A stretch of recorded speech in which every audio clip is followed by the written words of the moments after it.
우리가 믿음이 있다고 하나님을 믿는다고 하는데 이 믿음이라고 하는 단어가 추상적입니다.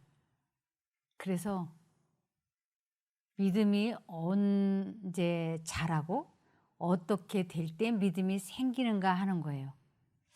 어떤 분들이 가끔 나도 하나님을 믿고 싶은데 믿어지지가 않아서 못 믿습니다, 이러는 분들이 있어요. 그러는 분들이나 하나님을 믿는다고 열심히 교회는 다니지만 사실은 믿음 같지 않는 믿음을 갖고 있는 사람들이 있는 거예요. 그래서 믿음다운 믿음, 산 믿음을 언제 갖게 되고 어떻게 하면 그러한 산 믿음을 가질 수 있는지 오늘 그것을 좀 말씀을 드려보려고 합니다. 그래서 고린도후서 13장 5절에 너희가 믿음 안에 있는지 너희 자신을 살피고 시험해 보아라. 예수 그리스도께서 너희 안에 계신 것을 스스로 알지 못하느냐? 알지 못한다면 너희는 버려진 자이다 하고 말씀을 하셨어요.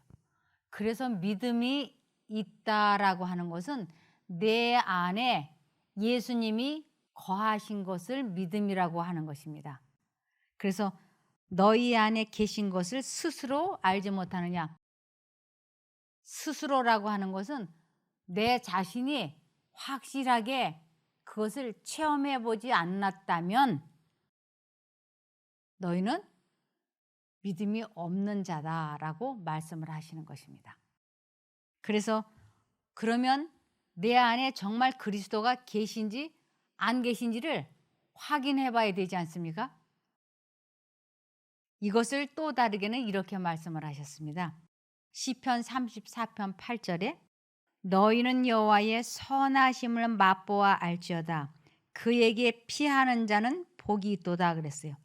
그래서 그에게 피하다라고 하는 것은 하나님을 믿는다라는 의미입니다. 그래서 하나님을 믿는 자는 또 다르게는 하나님을 맛보아서 알게 되는 것이에요.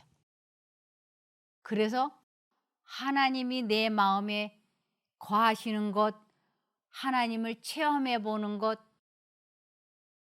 이러한 것들이 믿음이라고 하는 것입니다.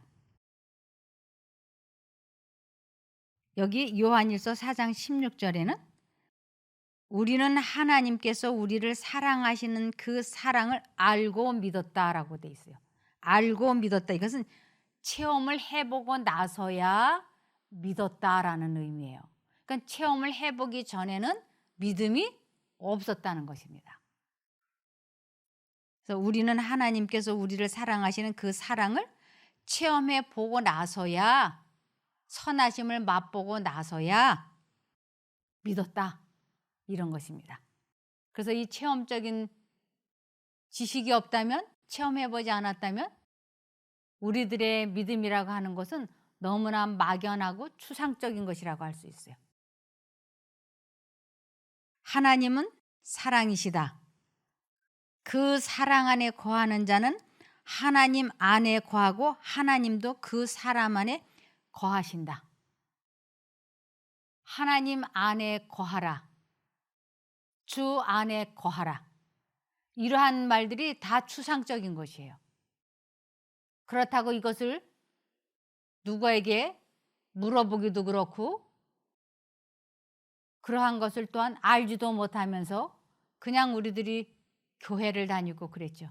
하나님 안에 거하라. 주 안에 거하라. 자금 이후로 주 안에서 잠자는 자는 복이 있도다 그랬어요. 그럼 주 안에서 잠들지 못한다면 그건 멸망이라는 의미거든요. 그러면서 항상 기뻐하라. 주 안에서 기뻐하라. 내가 다시 말하노니 기뻐하라 이랬거든요.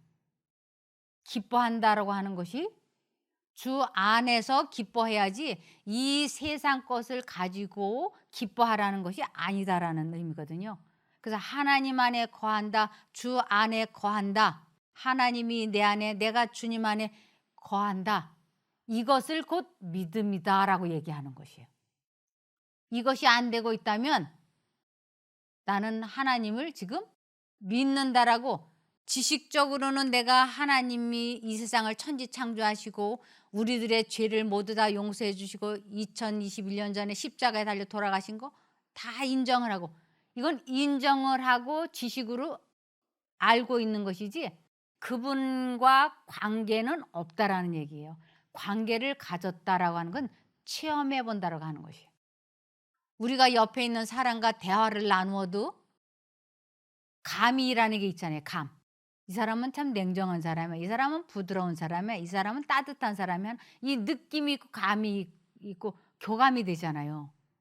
사람과 사람과도 그렇고 동물과 또 사람이 교감을 해도 그 감이 있는데, 어찌 이 세상 천지를 창조하신 하나님과 내가 교감을 하는데 아무런 느낌이 없고 주님이 내 안에 거하신 것도 같고 안 거하신 것도 같고, 이거는 하나님과 내가 사실은 뭐를 하고 있지 않는 것인가? 교감을 하고 있지 않다, 교통하고 있지 않다라는 의미가 되는 것입니다. 그래서 하나님이 내 안에, 내가 하나님 안에 거한다는 건 하나님과 내가 교통을 하고 있다, 이런 의미도 되는 것입니다.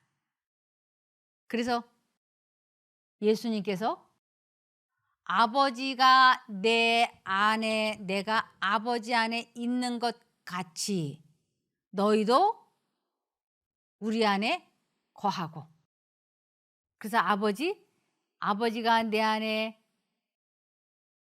아버지가 내 안에 있는 것 같이 저희도 우리와 하나가 되게 하사 아버지께서 나를 세상에 보내신 것을 저희로 믿게 하옵소서 그랬어요. 그래서 아버지와 내가 교감을 나누는 것처럼 저 사람들도 우리와 교감할 수 있게, 교통할 수 있게, 연합할 수 있게 도와주십시오라고 예수님이 요한복음 17장에 중보기도를 하셨습니다. 그러므로 이 믿음은 언제 생겨나는가 하는 것이, 언제 생겨나는가? 로마서 10장 17절에 그러므로 믿음은 들음에서 나며 그랬어요. 들음은 그리스도의 말씀으로 말미암았느니라.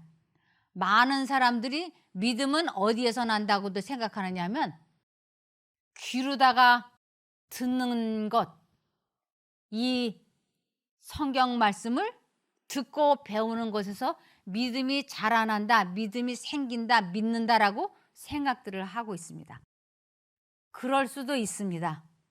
그런데 좀 더 자세히 말씀을 드리면 이 믿음은 순종할 때부터 시작이 되는 것입니다. 순종할 때. 그래서 아이들 보고 너 왜 엄마 말 안 듣니? 아빠 말 왜 안 들어? 이것은 너 왜 순종하지 않니? 순종해라, 그런 의미인 것이지 너 왜 귀로다가 엄마 말 안 듣냐, 이런 뜻은 아니에요. 물론 그런 뜻도 귀로다가 듣고 행동으로 나타내는 것까지를 믿음이라고 하는 것이죠. 순종이라고 하는 것은 엄마 말을 귀로 듣고 마음으로 순종을 하겠다고 뜻을 정해서 순종이라고 하는 행동을 할 때 그것을 참된 순종이라고 하죠. 하나님께서 우리 마음에 말씀을 하실 때 그것을 하나님의 음성으로 알아듣고 순종을 할 때, 하나님의 음성을 듣고 선택을 해서 그 말씀이 내 속에서 나를 순종하게 해주는 것을 믿음이라고 하고, 그럴 때 이 믿음은 자라난다고 하는 것입니다. 그래서 믿음이 자라나지 않는 것은 지식으로만, 귀로만 듣고 행동으로는 안 옮겨지는 것이에요. 이것은 체험을 해보지 않았기 때문에 믿음이 생겨나지를 않는다고 할 수 있는 것입니다. 그래서 야고보서 2장 17절에서 18절에 이와 같이 행동이 따르지 않는 믿음은 그 자체가 죽은 것입니다라고 확실하게 말씀을 했어요. 그러나 어떤 사람은 이런 말을 할 것입니다. 너에게는 믿음이 있고 나에게는 행동이 있다. 행동이 따르지 않는 내 믿음을 나에게 보여라. 나는 행동으로 내 믿음을 너에게 보이겠다. 너 하나님 믿어? 그거 추상적인 그것을 나에게 한번 증명해봐, 이런 뜻이에요. 나는 내가 믿는 하나님을 행동으로 나타내 보일게. 어떻게? 감정 조절을 하나님의 능력으로 해 보이는 것을 믿음을 나타내 보인다라고 하는 것입니다. 그렇게 모태교인으로 30년, 50년, 80년을 하면서 품성이 전혀 변화가 되지 아니하고 어제나 오늘이나 계속 똑같은 생활이 반복이 되고 있다면, 여기에 말씀하시는 이와 같이 행동이 따르지 않는 믿음은 그 자체가 죽은 것이라고 하는 것이 증명이 되는 것과 마찬가지입니다. 그래서 여기 누가복음 1장 34절에 마리아가 천사에게 말하되 나는 사내를 알지 못하니 어찌 이 일이 있으리까라고 대답을 해요. 가브리엘 천사가 마리아에게 나타나서 내가 아들을 낳을 터이니 그 이름을 예수라 하라 라고 하니까 이 동정녀 마리아가 나는 사내를 알지 못한다라고 대답을 하는데, 이 사내를 알지 못한다는 건 남자를 실제적으로 잠자리를 체험해 보지 않았다, 이런 의미예요. 그래서 안다라고 하는 것은 실제적으로 몸과 마음이 오간을 통해서 다 경험해 보는 것을 안다라고 얘기하는 것이죠. 그러니까 이 마리아는 나는 사내를 알지 못한다, 이것은 그 오간을 통해서 나는 남자와 잠자리를 해보지 않았기 때문에 내가 어떻게 임신을 할 수 있습니까? 그 말인 거예요. 이것을 민수기 31장 18절에는 남자와 동침하지 아니하여 사내를 알지 못하는 여자들은 다 너희를 위하여 살려둘 것이니라. 그래서 실제적으로 동침해보지 않는, 체험해보지 않는 것은 알지 못하는 것이라고 분명하게 말씀을 하고 있습니다. 그래서 하나님을 안다, 믿는다라고 하는 것은 실제적으로 오간을 통해서 실제적으로 하나님의 능력을 경험해 보는 것을 하나님을 안다, 사랑한다, 믿는다, 하나님의 선하심을 맛보았다, 그에게 피했다, 이렇게 여러 가지로 설명을 할 수 있는 것입니다. 그러므로 마태복음 7장 21절에서 23절에 보시면 이렇습니다. 나더러 주여 주여 하는 자마다 천국에 다 들어갈 것이 아니요 다만 하늘에 계신 내 아버지의 뜻대로 행하는 자라야 들어가리라. 내 아버지의 뜻대로 행하는 자, 이것은 순종을 하는 자만이 들어간다고 하는 것이에요. 그래서 순종을 한다는 것은 다른 말로는 믿는다라는 뜻이에요. 그래서 하나님을 믿는다고 하면서 행함이 없는, 순종을 하지 않는 믿음은 그건 믿음이 아니라고 하는 것을 여기서도 확실하게 말씀하고 있습니다. 그날에 많은 사람이 나더러 이르되 주여 주여 우리가 주의 이름으로 선지자 노릇하며, 선지자 노릇, 이 성경을 가르치는 사람들, 전하는 사람들, 선교사, 목사, 신부, 수녀, 뭐 다 선지자라고 할 수 있죠. 주의 이름으로 귀신을 쫓아내며 주의 이름으로 많은 권능을 행치 아니하였나이까 하리니, 이 대표적인 사람이 가룟 유다였어요. 귀신도 쫓아내고 권능도 행해봤어요. 그런데 23절에 그때에, 예수님께서 재림하시는 그때에 내가 저희에게 밝히 말하되 내가 너희를 도무지 알지 못하니, 내가 너희를 겪어본 일이 없어, 그러는 거지. 하나님은 난 너를 겪어본 일이 없어. 너도 나를 체험해본 일이 없지. 너와 나는 그건 전혀 관계가 없다, 이런 뜻이에요.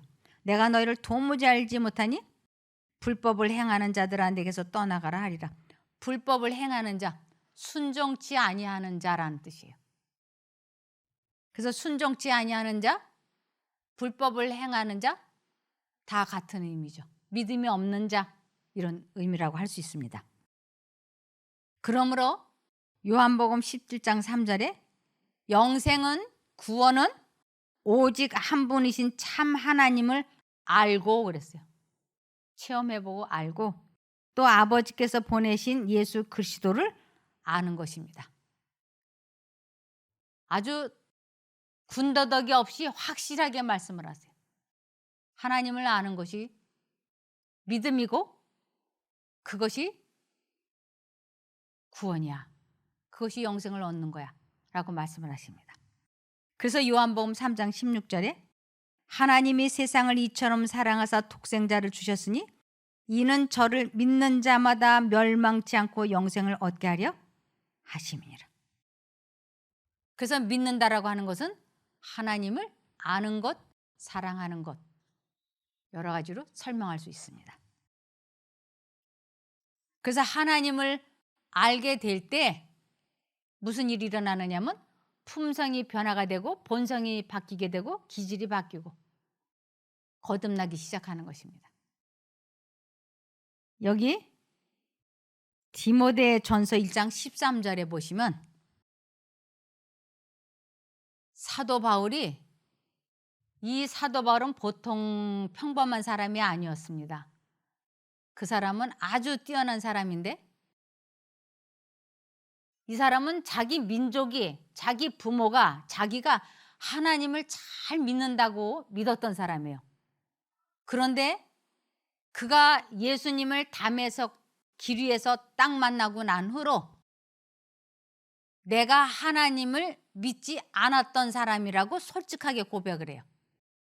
디모데전서 1장 13절에 내가 전에는 회방자요 박해자요 폭행자였으나 예수 믿는 사람들 죽이고 잡아가두고 하는 일에 앞장섰던 사람이에요. 왜 그랬느냐 하면 오히려 불쌍히 긍휼히 여김을 받은 것은 내가 믿지 않을 때에 알지 못하고 행하였기 때문이다 그랬어요. 이 사람은 자기가 하나님을 사실은 믿지 않은 사람, 알지 못하는 사람이라고 고백하는 것이에요. 그래서 이 사도 바울은 자기의 생애가 딱 둘로 나뉘어집니다. 하나님을 믿는다고 하면서 예수 그리스도를 믿는 사람들을 핍박했던, 하나님을 믿는 것을 회방했던 그때와 참으로 생애의 전환점이 되었던, 하나님을 믿는다고 하는 것이 무엇인지를 알았던 그 두 부분으로 이렇게 나누어져요. 그래서 빌립보서 3장 3절을 보시면 하나님의 성령으로 봉사하며 그리스도 예수로 자랑하고 육체를 신뢰하지 아니하는 우리가 곧 할례당이라. 그러면서 그러나 나도 육체를 신뢰할 만하니, 육체, 자기의 가지고 있는 모든 것들, 학벌이나 환경이나 족보나 명예나 모든 면으로 자기는 자랑할 만하다, 신뢰할 만하다, 믿을 만하다, 이런 의미죠. 그러나 나도 육체를 신뢰할 만하니 만일 누구든지 다른 이가 육체를 신뢰할 것이 있는 줄로 생각하면 나는 더욱 그러하리니 그랬어요. 나는 더욱 그렇다. 한마디로 나는 부족한 것이 없는 사람이다. 이 사람은 로마 시민권자였어요. 지금으로 말하면 미국 시민권자를 갖고 있는 사람. 그래서 이 세상적으로는 부러울 게 없는 사람이었어요. 그런데 5절에 내가 8일 만에 할례를 받고 이스라엘의 족속이요 베냐민의 지파요 히브리인 중에 히브리인이요 율법으로는 바리새인이요, 정말 나무랄 데가 없는 사람이었어요. 그랬는데 열심으로는 교회를 핍박하고 율법의 의로는 흠이 없는 자로라. 사람의 의로는 흠이 없는 사람이었어요. 그런데 7절에 그러나 무엇이든지 내게 유익하던 것을 내가 그리스도를 위하여 다 해로 여길 뿐더러 또한 모든 것을 해로 여김은 내 주 그리스도 예수를 아는 지식이 가장 고상함을 인함이라. 그는 그리스도를 아는 체험을 하고 나서 그것보다 더 중요한 것은 없다라고 하는 것을 확실하게 하는 것이에요. 그래서 자기의 족보나 가문이나 명예나 재물이나 학벌이나 로마 시민권이나 이러한 것이 하나님을 믿는데 하나님을 선택하고 그분과 교통하는데 아무런 도움이 되지 않더라. 그래서 가장 중요한 것은 하나님을 체험해 보는 것, 그분과 관계를 갖는 것, 그것만이 이 삶의 목표이고 그것만이 태어난 목적을 이루는 것이다라고 그는 말하고 있는 것입니다. 내가 그를 위하여 모든 것을 잃어버리고 배설물로 여김은 그리스도를 얻고 그 안에서 발견되려 함이니, 그 안에서 그리스도를 얻고 그 안에서 발견되는 것, 그리스도를 마음에 모시는 것, 참 믿음을 갖는 것, 그것이 구원이고 영생이기 때문에 그 안에서 발견되려 함이니 내가 가진 의는, 내가 가진 의, 나의 품성은 율법에서 난 것이 아니요 오직 그리스도를 믿음으로 말미암은 것이니 곧 믿음으로 하나님께로서 나느니라. 지금 내가 가지고 있는 이 품성, 지금 내가 가지고 있는 이 모든 것, 이것은 그리스도와 내가 하나로 연결되면서 그분이 나를 이렇게 바꾸어 주신 것이다, 이런 의미예요. 그러므로 빌립보서 2장 13절에 너희 안에서 행하시는 분은 하나님이시므로 그분의 기쁘신 뜻을 위하여 너희로 자원하여 행하게 하신다. 이 마음속에 그리스도를 모셔본 체험이 있는 사람은 이것이 너무나 큰 기쁨이고 너무나 좋아서 자원해서 행하게 하신다고요. 우리가 사람과 사람을 만나도 교감이 되는데 하나님과 교감을 하게 될 때 확실하게 무슨 일이 일어나는가? 평화의 하나님, 기쁨의 하나님이에요. 그래서 그분과 교통을 할 때 우리 마음속에 큰 기쁨과 평안이 상존하는 것이에요. 이것을 체험해 본 사람은 이 평화와 기쁨을 잃어버리지 않기 위하여 자원하여 하나님을 선택하는 행위를 하게 된다고요. 그러므로 빌립보서 2장 12절에 사랑하는 여러분, 그러므로 여러분은 내가 그곳에 있을 때뿐만 아니라 내가 없는 지금에도 더욱더 두렵고 떨리는 마음으로 여러분의 구원을 계속 이루어 가십시오. 구원을 계속 이루어 간다고 돼 있어요. 도중에 언제든지 나가 떨어질 수 있기 때문에, 언제든지 멸망받을 수 있기 때문에 구원을 계속 이루어 가라고. 두렵고 떨림으로 하나님과 교통이 단절이 되면 아무것도 아닌 게 돼버리니까 하나님께서 말씀을 하시면 내가 순종을 해야지, 내가 하나님을 놓치지 말아야지, 잊어버리지 말아야지. 그래서 언제나 하나님 쪽을 향하는데 방해가 되는 것은 무엇이든지 버려버리는 것이에요. 그것이 너희를 위하여 우상을 만들지 말라고 하는 것입니다. 혹여라도 내 관심과 애정이 다른 데로 향할까 봐 근신하여 깨어있는 것을 두렵고 떨림으로 너희 구원을 이루라고 말씀을 하시는 것입니다. 빌립보서 3장 12절 14절에 내가 이 모든 것을 이미 얻었다는 것도 아니며 완전해졌다는 것도 아닙니다. 나는 내가 거듭났다, 회개했다, 구원을 얻었다, 성화되었다, 거듭났다라고 말하지 않는다라고 하는 것이에요.